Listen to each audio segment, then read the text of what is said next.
Hello learners, I hope you all are doing well. Do you face any problem in building logics? Many students face problems in building logics. मतलब बहुत सारे students होते हैं जिन्हें logic बनाने में problem होती है, वो एक प्रॉब्लम फेस करते हैं।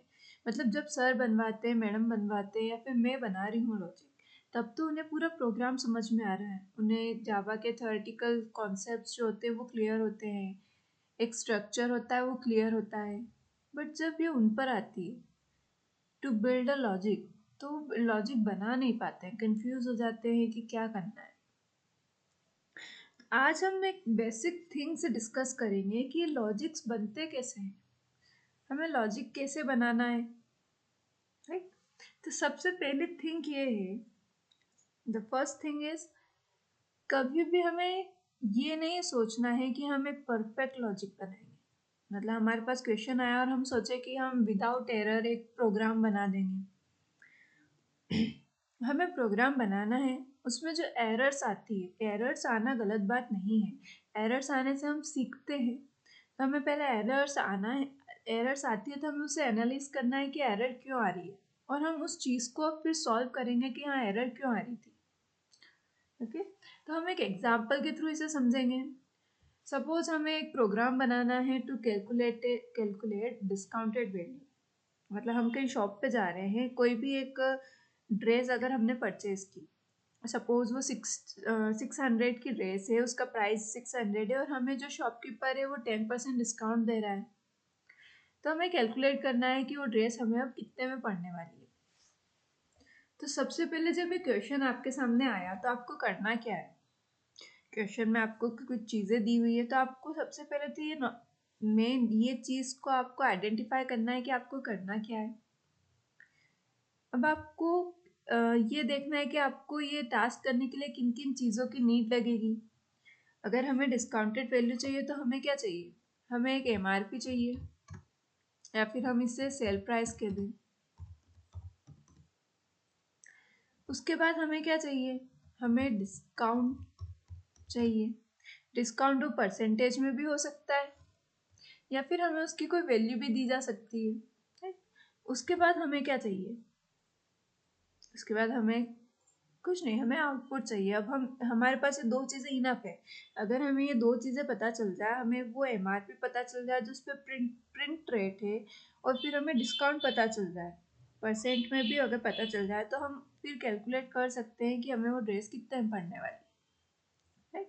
तो अब सबसे पहले हमें ये नहीं सोचना है कि हम डिस्काउंट कैसे कैलकुलेट करेंगे। हमारा सबसे पहला टास्क क्या है, हमें एमआरपी चाहिए, यूज़र से चाहिए। तो हम क्या करेंगे, हम एक मैसेज प्रिंट करेंगे। हम मैसेज के अंदर लिखेंगे inter print rate, right. Inter print rate, आप इसे एमआरपी भी कह सकते हैं। अब ये प्रिंट रेट रहने के लिए हमें क्या चाहिए, हमें एक वेरिएबल चाहिए। हम वेरिएबल को यहाँ पे भी डिक्लेयर कर सकते हैं, और हम चाहे कि हम वेरिएबल्स पहले डिक्लेयर कर दें और बाद में उन्हें ले, तो हम वो भी कर सकते हैं। सबसे पहले प्रिंट रेट में से एमआरपी एक वेरिएबल ले लिया मैंने, फिर मुझे डिस्काउंट चाहिए तो मैंने सपोज डिस नाम का एक वेरिएबल ले लिया। इसके बाद मुझे एक, जो फाइनल हम कॉस्ट प्राइस निकालेंगे, कॉस्ट प्राइस तो नहीं, सेल प्राइस, जो मतलब जिसमें हमें वो मिलेगी। तो अब हमने 3 वेरिएबल बना लिए। हमें इंटीजर टाइप के चाहिए, अगर हम फ्लोट टाइप के लेना चाहते हैं तो हम फ्लोट टाइप के भी ले सकते हैं, बट सिंपली अभी हम इंटीजर टाइप के लेंगे। अब हमें क्या करना है, हमने मैसेज तो प्रिंट कर दिया कि इंटर प्रिंट रेट। अब वो प्रिंट रेट हमें काय में चाहिए, हमें एमआरपी नाम के वेरिएबल में चाहिए। वो हम कैसे लेंगे, अब यहाँ पे हमें स्ट्रक्चर पता होना चाहिए कि हमें एक इंटीजर वैल्यू चाहिए, तो हम वो कैसे ले सकते हैं। तो हमें स्ट्रक्चर पता है कि हमें स्कैनर क्लास के ऑब्जेक्ट का यूज़ करना है, और मेथड है जिसका नाम होता है नेक्स्ट। ये हम डिस्कस कर चुके हैं हमारे प्रीवियस वीडियो में। नेक्स्ट हमें डिस्काउंट चाहिए, तो फिर हमें एक मैसेज प्रिंट करना है। हमें क्या मैसेज प्रिंट करना है, इंटर डिस्काउंट, इंटर डिस्काउंट। अब यहाँ पे हम डिस्काउंट लेंगे परसेंटेज में, तो हम यहाँ लिख देते हैं इन परसेंटेज। अब हमें डिस्काउंट की वैल्यू चाहिए, तो वो हम कैसे लेंगे, हम क्या चलेंगे, हम स्कैनर क्लास के ऑब्जेक्ट का यूज़ करेंगे और हम मेथड कौन सी यूज़ करेंगे, नेक्स्ट इन।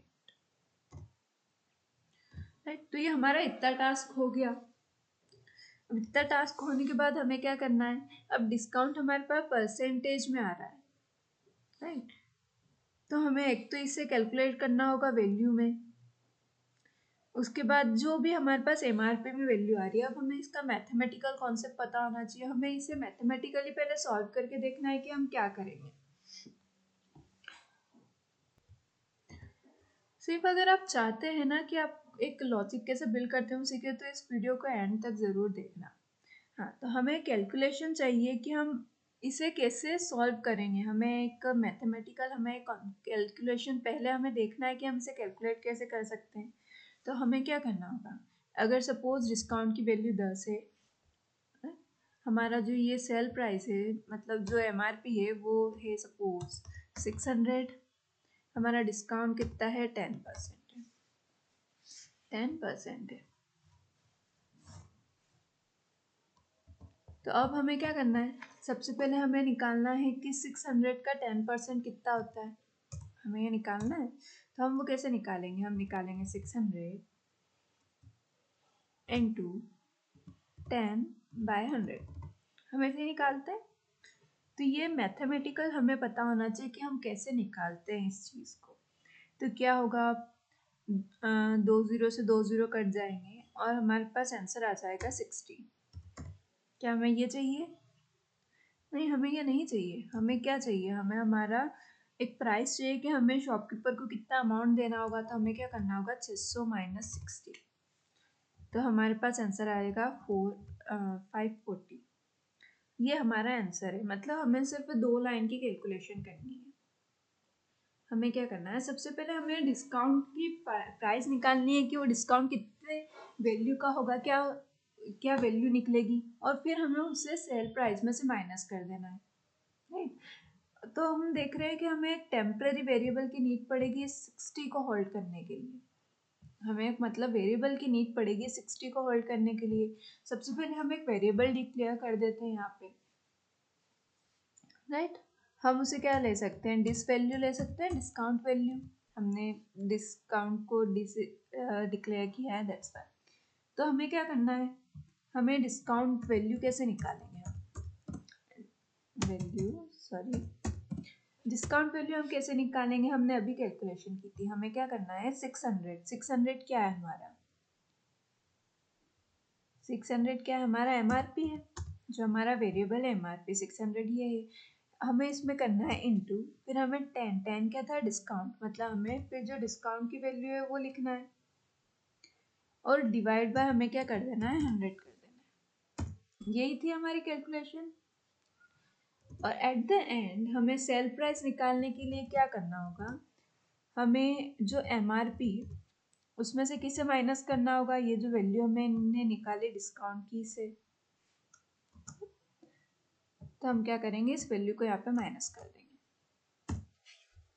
अब हमारे पास जो हमारा आंसर था, जो हमें निकालना था, वो काय में आ गया, सेल में। तो अब हमें इसे प्रिंट भी करना होगा। तो हमें क्या, एक मैसेज प्रिंट करना होगा।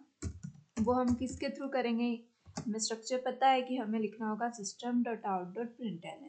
इसके अंदर हमें डबल कोट में मैसेज लिखना होगा, द फाइनल प्राइस इज। हमें जैसा भी मैसेज लिखना है, इसे जैसा डेकोरेट करना है, जो लिखना है हम लिख सकते हैं। उसके बाद हमें इस वेरिएबल को प्रिंट करने के लिए प्लस का साइन लगाना होगा और सेल लिखना होगा। अभी हम इस प्रोग्राम को रन करते हैं। तो हमारे पास क्या मैसेज आ गया, इंटर प्रिंट रेट, हमने लिखी 600, फिर आया इंटर डिस्काउंट परसेंटेज। तो डिस्काउंट परसेंटेज हमने क्या लिखा, 10 लिखा। फाइनल प्राइस हमारे पास आ गया 540, जो कि हमने कैलकुलेट किया था। तो हमारा प्रोग्राम बन गया। तो प्रोग्राम बनाने के लिए हमें बेसिक क्या चीज़ें ध्यान में रखना होगी, हमें सबसे पहले तो ध्यान में रखना होगा कि हमारा क्वेश्चन क्या है, उसमें से हमें ये आइडेंटिफाई करना है कि हमें क्या क्या चीज़ें चाहिए। राइट, उसके बाद हमें एक बेसिक कैलकुलेशन याद होनी चाहिए मैथ्स की, और फिर हमें बस स्टेप्स फॉलो करना है कि सबसे पहले हमें क्या चाहिए, एक मैसेज चाहिए, फिर हमें उसकी वैल्यू चाहिए, फिर हमें क्या कैलकुलेशन करना है वो, इस तरह से हमारा प्रोग्राम पूरा बनता है।